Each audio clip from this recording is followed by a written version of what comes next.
प्रेम से बोलिए गणेश भगवान की जय।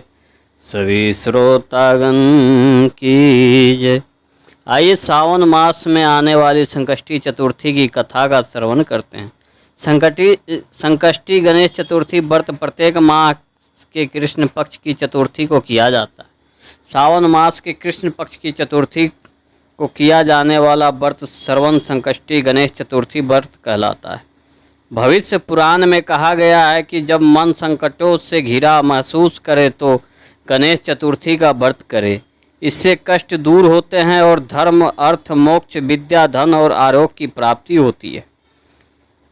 ऋषिगण पूछते हैं कि हे स्कंद कुमार, दरिद्रता, शोक, कुष्ठ आदि से विकलांग, शत्रुओं से संतप्त, राज्यों से निष्कासित, राज सदैव दुखी रहने वाले, धनहीन, समस्त उपद्रव से पीड़ित, विद्याहीन, संतानहीन, घर से निष्कासित लोगों, रोगियों एवं अन्य कल्याण की कामना करने वाले लोगों को क्या उपाय करना चाहिए जिससे उनका कल्याण हो और उनके उपरोक्त कष्टों का निवारण हो?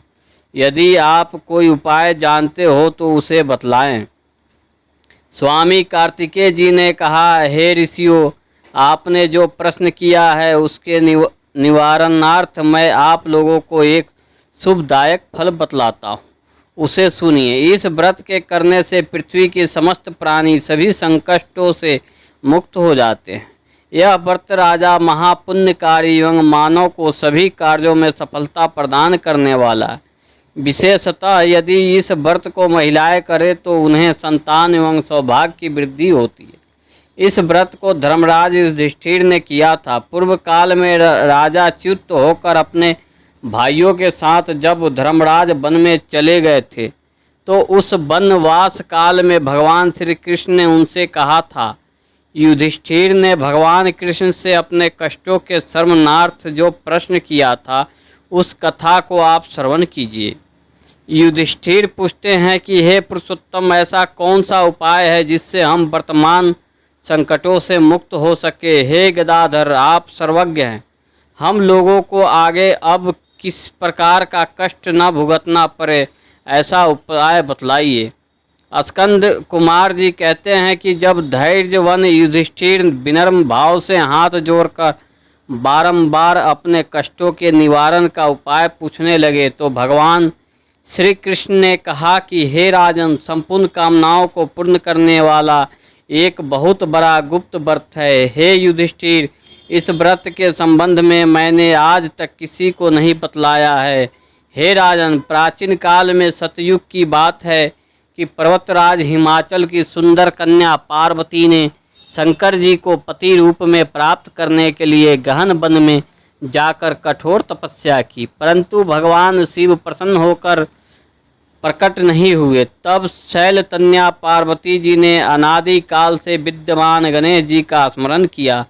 गणेश जी को उसी क्षण प्रकट देखकर पार्वती जी ने पूछा कि मैंने कठोर, दुर्लभ एवं लोमहर्ष तपस्या की है किंतु अपने प्रिय भगवान शिव को प्राप्त नहीं कर सकी।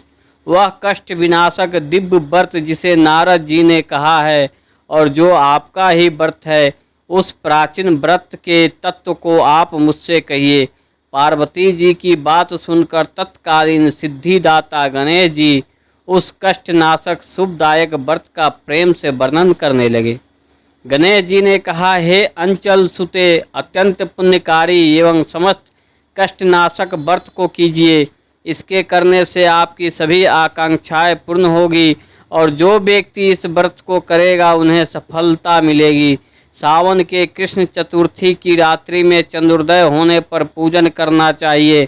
उस दिन मन में संकल्प करे कि जब तक चंद्रोदय नहीं होगा मैं निराहार रहूंगी, पहले गणेश पूजन कर ही भोजन करूंगी। मन में ऐसा निश्चय करना चाहिए। इसके बाद सफ़ेद तिल के जल से स्नान करे, मेरा पूजन करे। यदि सामर्थ्य हो तो प्रतिमा स्वर्ण की मूर्ति का पूजन करे। अभाव में चांदी, अष्ट धातु अथवा मिट्टी की मूर्ति की भी पूजा करे। अपनी शक्ति के अनुसार सोने, चांदी, तांबे अथवा मिट्टी के कलश में जल भरकर उस पर गणेश जी की प्रतिमा स्थापित करे। मूर्ति कलश पर वस्त्र छान करे, अष्टदल कमल की आकृति बनावे और उसी मूर्ति की स्थापना करे। तत्पश्चात षोडशोपचार विधि से भक्तिपूर्वक पूजन करे। मूर्ति का ध्यान निम्न प्रकार से करे।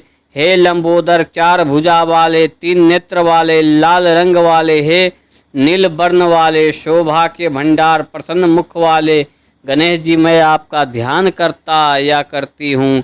हे गजानन, मैं आपका आवाहन करता हूँ। हे विद्यराज, आपको प्रणाम करता हूँ। यह आसन है। हे लंबोदर, यह आपके लिए पाद्य है। हे शंकर सुवन, यह आपके लिए अर्घ है। हे उमापुत्र, यह आपके स्नानार्थ जल है। हे व्रतटुंड, यह आपके लिए आचमनी जल है। हे सुपांशु, यह आपके लिए वस्त्र है। हे सुशोभित, यह आपके लिए यज्ञोपवित्र है। हे गणेश, यह आपके लिए रोली चंदन है। हे विघ्नेश्वर, यह आपके लिए फूल है। हे विकट, यह आपके लिए धूपबत्ती है। हे वामन, यह आपके लिए दीपक है।